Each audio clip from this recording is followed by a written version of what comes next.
Halo, perkenalkan nama saya Simakasih Gabriela Samosir dengan NIM 2021-31178, kelas F Fakultas Telematika Energi, jurusan S1 Teknik Informatika. Jadi dari 3 judul yang Bapak berikan, saya memilih judul yang kedua yaitu Supply Chain Management. Saya akan membahas mengenai judul tersebut, Supply Chain Management. Kita masuk ke pendahuluan terlebih dahulu. Untuk menyediakan produk yang murah, berkualitas, dan cepat, tidak cukup hanya dengan melakukan perbaikan di lingkungan internal perusahaan saja, tetapi dibutuhkan peran serta supplier, perusahaan transportasi, dan jaringan distributor. Nah, kesadaran akan adanya produk yang murah, cepat, dan berkualitas inilah yang melahirkan konsep baru, yaitu Supply Chain Management atau SCM. Kita bahas supply chain-nya terlebih dahulu. Jadi supply chain ini adalah jaringan perusahaan-perusahaan yang secara bersama-sama bekerja untuk menciptakan dan mengantarkan suatu produk ke tangan pemakai akhir. Perusahaan-perusahaan tersebut termasuk supplier, pabrik, distributor, toko atau retail, serta perusahaan pendukung seperti jasa logistik. Nah, serangkaian untuk supply chain itu sendiri adalah aliran material, informasi, uang, dan servis atau jasa dari bahan baku yang diperoleh melalui supplier sampai ke pabrikasi dan pergudangan, dan akhirnya sampai ke pelanggan akhir. Supply chain berasal dari konsep penggabungan atau link, partner-partner organisasi atau perusahaan bersama-sama. Nah, dalam sebuah supply chain terdapat 3 aliran. Yang pertama itu aliran material, yang kedua informasi, yang ketiga uang atau dana.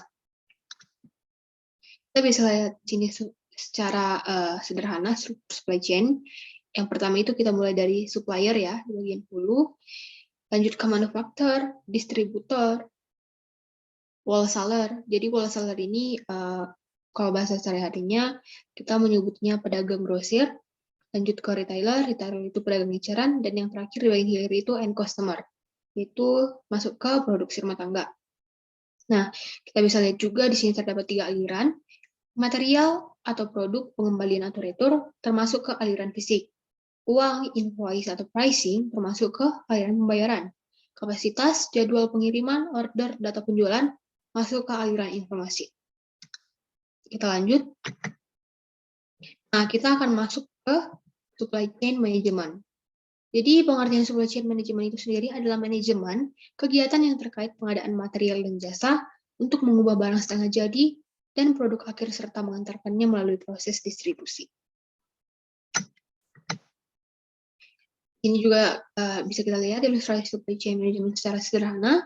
Sama kayak tadi, ada supplier, manufacturer, cuma di sini bedanya dia jadi distribution center ya, ke wholesaler, retailer, dan yang terakhir end customer. Lanjut ke proses bisnis pada SCM. Di sini terdapat 2 aliran, aliran informasi dan aliran produksi. Kita bisa lihat aliran informasi pabrik masuk level 1, masuk level 2, pelanggan, penggunaan pelanggan akhir, aliran informasi.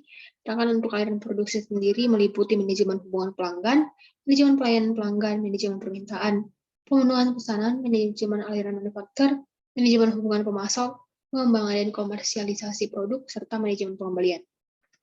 Lanjut. Nah, aktivitas fisik pada SCM itu meliputi pengadaan, produksi, pendistribusian barang, penyimpanan, dan inventory control. Sedangkan untuk aktivitas pasarnya sendiri meliputi survei pasar, rancangan produk, dan yang terakhir layanan penjual. Nah, fungsi supply SCM itu sendiri ada 2. Yang pertama itu secara fisik mengkonversi bahan baku menjadi produk jadi dan menghantarkannya ke pemakai akhir. Fungsi yang kedua yaitu sebagai mediasi pasar, yakni memastikan bahwa apa yang disuplai oleh rantai suplai mencerminkan aspirasi pelanggan atau pemakai akhir tersebut. Di sini terdapat 7 prinsip dalam supply chain management. Yang pertama itu segmentasi pelanggan berdasarkan kebutuhannya. Kedua, sesuaikan jaringan logistik untuk melayani kebutuhan pelanggan yang pasti berbeda-beda. Yang ketiga, dengarkan signal pasar. Yang keempat, diferensiasi produk pada titik yang lebih dekat dengan konsumen. Yang kelima, kelola sumber-sumber supply secara strategis. Yang keenam, kembangkan strategi teknologi untuk keseluruhan rantai supply chain. Dan yang terakhir adalah adopsi pengukuran kinerja untuk sebuah supply chain secara keseluruhan. Kita lanjut. Nah, dalam SCM terdapat 4 tahapan. Tahapan yang pertama itu kita sebut baseline atau dasar. Di tahapan ini, masing-masing fungsi bisnis seperti produksi dan pembelian melakukan aktivitas mereka secara sendiri-sendiri dan terpisah dari fungsi bisnis yang lain. Lanjut ke tahap kedua, yaitu integrasi fungsional, yaitu sekurang-kurangnya ada penggabungan antara fungsi-fungsi yang melakukan aktivitas bersama. Tahap ketiga, integrasi secara internal, diperlukan pengadaan dan pelaksanaan perencanaan kerangka kerja. Dan yang terakhir itu tahap keempat, ada integrasi secara eksternal. Jadi integrasi secara eksternal ini integrasi supply chain yang sebenarnya diperluas dengan supplier dan pelanggan. Jadi terdapat strategi utama dan kebijakan SCM ya. Kita lihat yang pertama itu strategi utama. Yang pertama ada inovasi. Sumber keunggulan inovasi ini sendiri diambil dari merek dan keunikan teknologi. Dasar bersaing pasti yaitu inovasi produk ya, serta peran utama SCM, kecepatan waktu dan volume pasar. Lanjut strategi kedua ada biaya. Sumber keunggulannya efisiensi operasi. Sedangkan dasar bersaingnya pasti harga murah. Semakin murah harga, semakin laku barang tersebut di pasaran. Peran utama SCM yaitu infrastruktur yang efisien dan murah. Lanjut ke strategi yang ketiga, yaitu di bidang pelayanan. Jadi sumber keunggulannya itu pelayanan terbaik, dasar bersaing sesuai kebutuhan khusus konsumen, serta peran utama SCM yaitu efisiensi produk awal dan fleksibilitas produk akhir, serta sistem komunikasi. Dan yang terakhir, strategi utama itu ada mutu. Sumber keunggulan, keandalan, dan keamanan produk, serta dasar bersaing, produk yang terkenal akan kendalanya. Peran utama SCM, mengendalikan mutu dan keamanan di sepanjang SCM. Kita lanjut. Nah, ini contohnya SCM Dell komputer ya, SCM perusahaan Dell komputer.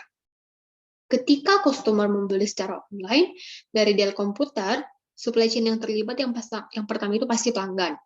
Yang kedua, website Dell ini akan menerima order pelanggan.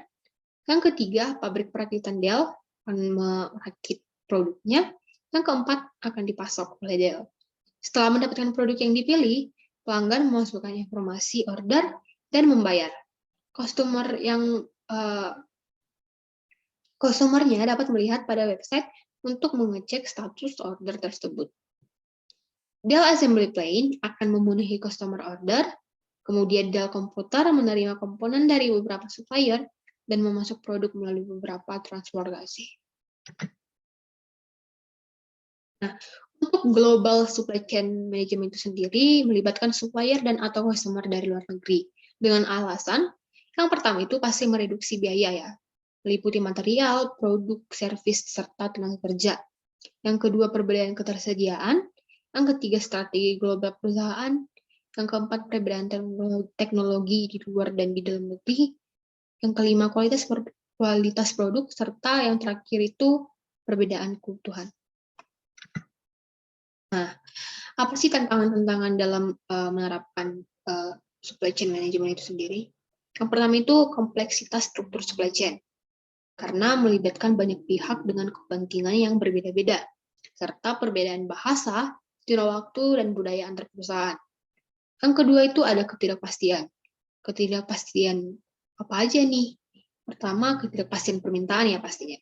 Yang kedua, ketidakpastian pasokan seperti lead time pengiriman, harga, dan kualitas bahan baku, serta lain-lain.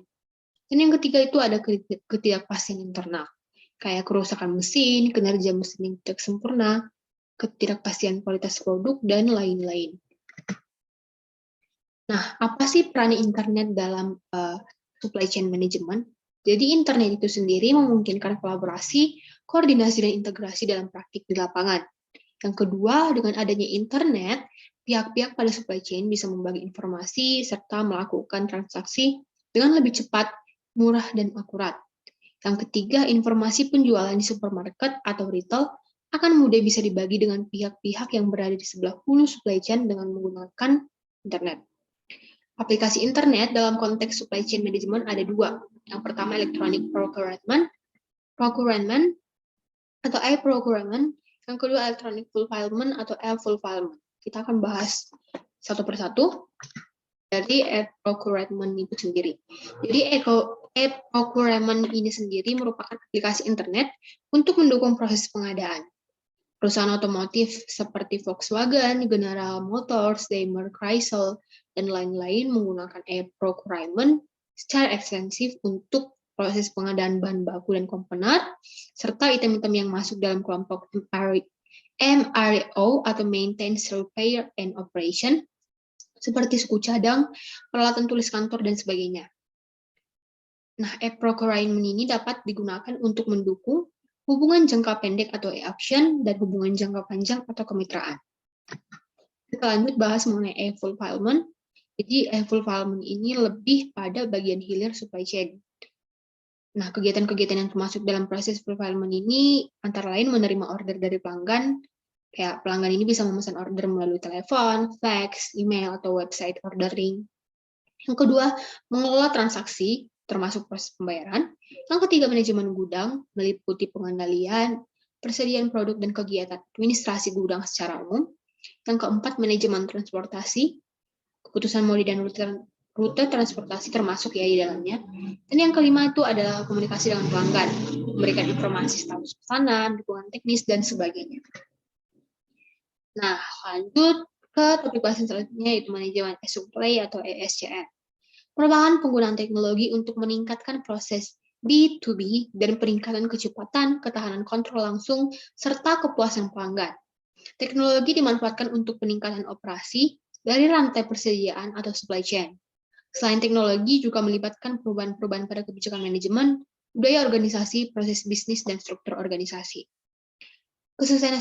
Kesuksesan supply chain itu sendiri bergantung pada kemampuan dari semua partnernya pada supply chain untuk memandang kolaborasi ini sebagai sebuah aset strategi.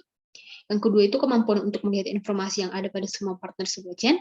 Yang ketiga kecepatan biaya, kualitas dan layanan pelanggan. Dan yang terakhir ada pengintegrasian rantai persediaan yang lebih erat.